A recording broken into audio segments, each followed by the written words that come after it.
Located in the midst of the wild North Atlantic Ocean, St. Kilda is a strange and lonely place. Today, the jagged rocks and hillsides are populated by sheep and seabirds, the stubborn creatures who refuse to leave their island home. But less than 100 years ago, a community of men, women and children eked out a living on these far-flung rocks. Then, one day, they disappeared, leaving a haunting ghost town behind. After this barren rock settlers finally fled, they left behind a ghost town surrounded by sea. Of course, life on St. Kilda, like in many remote places, was never easy. As the locals battled against harsh winters and devastating storms, they had little to sustain them. And while the march of progress continued in the modern world, the people on this archipelago remained stubbornly stuck in the past. For centuries, the residents of St. Kilda lived a life almost completely cut off from the rest of civilization. Hunting seabirds for food, they dug ramshackle homes out of the peaty soil, sheltering between the churning ocean and the rocky peaks. But today, these cottages stand empty, a huddle of eerie relics from a forgotten past. So what happened to the families that once called St. Kilda home? And why did they abandon their village to the elements? The answer reveals a grim truth about the remote reaches of the British Isles and a way of life that has now vanished into the mists of time. An archipelago of 4 islands located more than 100 miles off Scotland's western coast, St. Kilda is considered the most remote spot in the British Isles. In fact, there are 40 miles of ocean between its wild shores and the nearest inhabited place. Northeast. And even today, the fastest boat crossing takes 2.5 hours. Historically, of course, the crossing would have taken much longer. As a result, the archipelago, which is technically part of the Outer Hebrides, has always been isolated from the other island communities. But that hasn't stopped hardy souls from making their home on its rocky shores over the years. The first, experts believe, may have arrived as many as 7,000 years ago, leaving behind fragments of ancient pottery on Herta, the largest island.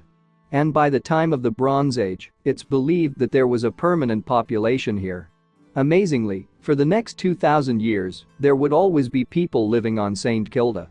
Later, in the 9th and 10th centuries, the Vikings arrived on the islands, passing through on one of their epic voyages by sea.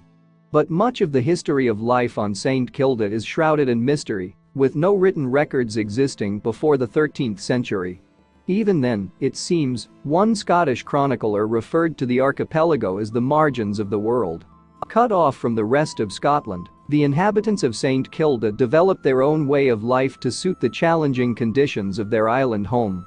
And as a result, they clung to the older, druidic beliefs for far longer than their contemporaries on the mainland. Nevertheless, by the 1600s, 3 chapels had been built on Herta, serving a community of some 180 people. Life on St. Kilda, then, has been established for a very long time. So why do the cottages of Herta lie empty and abandoned today?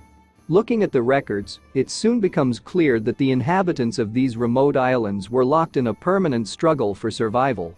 Was it one, perhaps, that they eventually would lose? Part of the struggle, it seems, was the lack of decent sustenance to be found on St. Kilda. Faced with the rough seas of the North Atlantic, the islanders did not rely on fishing in the same way as many other coastal communities. Moreover, the peaty soil made it difficult to grow any substantial crops of vegetables or fruit. But the St. Kildans were nothing if not resourceful. And when a census was conducted in 1764, it revealed that the islanders had adapted to a unique diet. If the records are to be believed, each individual consumed a staggering 18 seabirds every day, along with 36 of their eggs. Even today, the islands are swarming with the birds that sustained life here for so many years. But centuries ago, their numbers were much greater. And while the women of St. Kilda tended to the livestock and the land, the men mounted perilous expeditions to hunt puffins, guillemots and gannets on the steep cliffs. In this harsh environment, with little else to rely on, the humble seabird became a source of much more than food. Across the islands, oil from their carcasses was used to fuel lamps, while everything from the flesh to the feathers found a use. Meanwhile, the creatures were also traded with the local lairds, the MacLeods of Harris, in lieu of rent. Not that the people of St. Kilda had much contact with their overlords elsewhere, of course. In fact, the archipelago was often inaccessible for as many as 9 months every year. As storms raged, the locals, none of whom was able to swim, were forced to brave wild seas to tend to the sheep grazing on the smaller islands. Perhaps unsurprisingly, many of them died. And not just in the rough seas either. Over the centuries, a number of diseases arrived on the remote islands, decimating the isolated population. In 1724, for example, an epidemic of what is believed to have been smallpox tore through the community. By the time that the disease had been eradicated from the islands, there were only 4 adults left alive. And as they struggled to bury their dead, the future of St. Kilda must have looked bleak. But remarkably, the community endured for another 200 years before coming to an abrupt and mysterious end. For most of their time on St. Kilda, the islanders constructed dwellings known as blackhouses, uniquely adapted to help them weather the bleak conditions. On top, heavy turf roofs helped to keep the structures warm, while foundations dug deep into the ground provided further insulation. In the winter months, the inhabitants would layer waste, both human and animal, on the ground to generate more heat. But as the St. Kildans cuddled up to their livestock to keep warm, those living on the mainland had begun to enjoy the comforts of an altogether more modern world.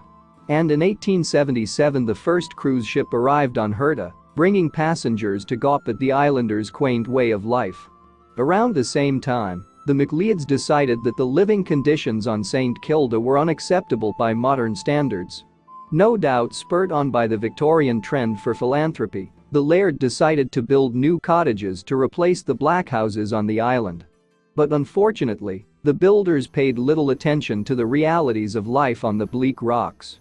From the beginning, everything about these new cottages was wrong. Instead of angling away from the wind, like the old blackhouses, they faced it head-on. And rather than insulating turf, these structures were roofed with tin. In the winter, heat from the fires leaked straight through the thin metal sheets. According to the BBC, a violent storm soon made short work of the new cottages, sending doors and windows flying. Unimpressed by these attempts at modernization, the islanders returned to the warmth and safety of the blackhouses. But after conducting hasty repairs, the authorities insisted that they return to the new cottages. Despite these teething problems, though, the islanders must have eventually gotten used to life in the cottages. Years later, long after the structures had been abandoned, some of the last St. Kildans would recall a childhood spent within their stone walls. But by that point, the main street of Herta was no more than a road in a ghost town.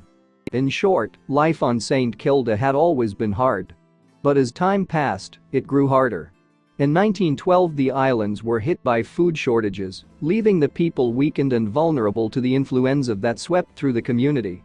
Tired of struggling to survive, some inhabitants chose to escape by emigrating to places such as Australia. But the population of St. Kilda didn't just dwindle to nothing slowly over time. It was abandoned suddenly, in one day, its buildings left to rot and decay. So what happened? The beginning of the end came in the 1920s, when conditions on the islands had become difficult for their remaining inhabitants to bear. Around that time, a nurse, Williamina Bradley, had been assigned to care for the people of St. Kilda. Coming from the mainland, with its electricity and automobiles, she was shocked by what she saw.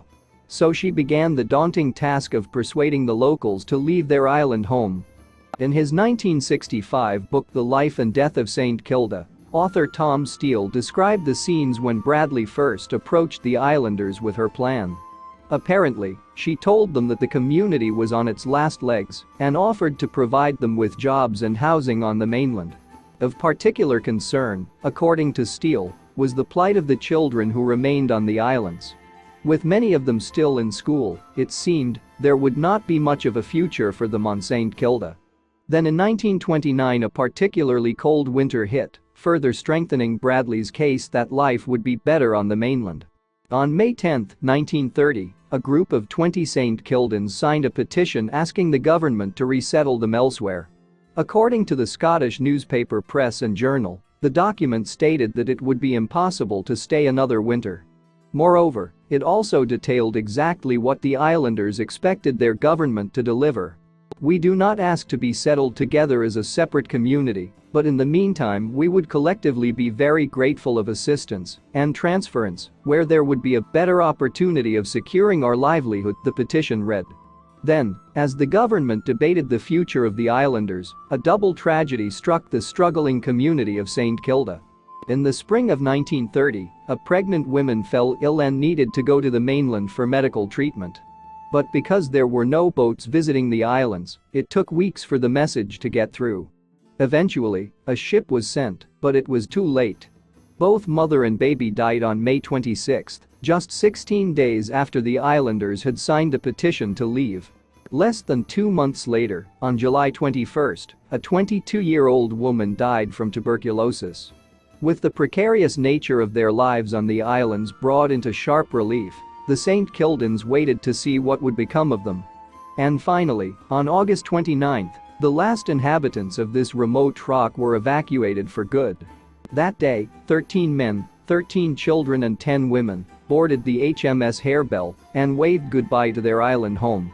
According to the Press and Journal, one military commander noted that the evacuees seemed cheerful. But the paper also quotes another account, in which the former residents are said to have referred to St. Kilda as an open grave. On reaching the mainland, the St. Kildans were mostly resettled along the western coast of Scotland, in places such as Lochaline, Oban and the Isle of Skye. But for some, the new life that they had been promised did not quite live up to expectations. In a 2012 interview with UK newspaper The Guardian, for example, former resident Norman John Gillies recalled his father's reaction to their new house. "This home is worse than the cattle byre I had on St. Kilda," Norman's father reportedly wrote in a letter to the Scottish office. "I understood from Nurse Barclay that we were to be situated in better homes, but this is worse than a dungeon hole." Meanwhile, others islanders found it difficult to adjust to life far away from their close-knit community. Eventually, though, the evacuees settled into life away from the islands. And for people such as Gillies, who was 5 when he boarded the Harebell, a whole new world of opportunities opened up before them. Aged 86, he mused, "My life has been tremendous. Much better than it could have been on St. Kilda." In the years since the evacuation, some of the islanders have made the long journey back to St. Kilda to visit their former homes. But once there, they have found something very different to the bustling community that they left behind. Today, the cottages of Herta are abandoned and overgrown, with many of them roofless and open to the wild Hebridean sky. Now, in the 21st century, a haunting sight awaits the few tourists who make it as far as St. Kilda. From the rough seas to the bleak hilltops, everywhere appears empty and forgotten. In places, soy sheep, an ancient breed that dates back to prehistoric times, wander the land where children once played. And in front of the ruined cottages, slates spell out the names of the last people to call them home. But although St. Kilda might have the appearance of a ghost town, it is not completely empty. In 1957, a military installation opened on the islands, housing a small number of UK Ministry of Defence personnel. And today, Herta supports a fluctuating population of government workers, National Trust staff and scientists conducting wildlife research. Meanwhile, on the mainland, the story of St. Kilda continues as well. In February 2020, it was announced that work would begin on a visitors center on the Isle of Lewis, located some 40 miles east of the abandoned islands. Given that the last of the evacuees died in April 2016, projects such as this will be essential to ensuring that their story is never forgotten. Thanks for watching, and don't forget to like and subscribe.